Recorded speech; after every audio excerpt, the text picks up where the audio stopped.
Nĩ matigari ma ngero ĩrĩa ĩracũngĩrĩirio nĩ mbura hamwe na marũrũ ma rũhuho rũnene gĩcagi-inĩ kĩa Marikana, Malindi kaunti-inĩ ya Kilifi. Ngero ĩno ĩgĩkinya mũthia ũmwe wa mũrutwo wa kĩrathi gĩa gatatũ na andũ angĩ matanyihiire 5 makĩhonia nguraro, o ũndũ ũmwe na gũcũngĩrĩria hathara ya indo. Ikũmbĩ rĩrĩ rĩa mbembe nĩho muoyo wa Sophia ũrĩa ũrĩ na ũkũrũ wa mĩaka 10 ũrathirĩire, nĩamu rĩrĩa mbura ĩrambĩrĩirie kuura, Sophia hamwe na mwarĩ wa nyina ũrĩa ũhonokete gĩkuũ ciarera marateng'erire kwĩyũa mbura ikũmbĩ-inĩ rĩrĩ, no rũhuho rũramomora ikũmbĩ rĩrĩ marĩ thĩinĩ. Sasa tuling'ang'ana tu mimi na mdogo wangu mpaka tukamsaidia yule ambaye aliponea.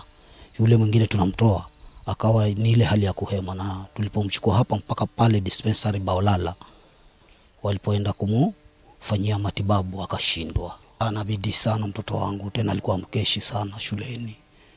Alikuwa ni mtu wa kupenda michezo, mashairi, mtoto wangu. Ruhuho rũrũ rũrarũmĩrĩirwo nĩ ngwa na heni rũracũngĩrĩirie nguraro cia mwĩrĩ hamwe na gũtiga mĩako ĩmwe thĩ na wale angĩ matarĩ na ũikaro. Administration block sehemu ya nusu yake ikaangushwa, na kuna store pale, store pia mabati yake yakaangushwa chini, na kuna madarasa mawili, darasa la 7 na darasa la 8. Kuna mama hapa jirani kwa Gavava, mji mwingine unatoka Gavava.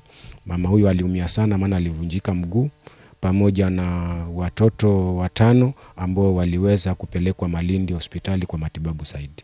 Oikaria ya magithiaga na mbere na guceka gĩkuũ kĩmwe wao ni marahoya gũteithĩrĩrio kũrũgamia mĩako ĩrĩa ĩragũithirio nĩ rũhuho rũrũ. Sisi ombi letu kwanza, kwa tumeuliza viongozi tofauti ili waweze kutusaidia haswa kwa majengo haya ya shule.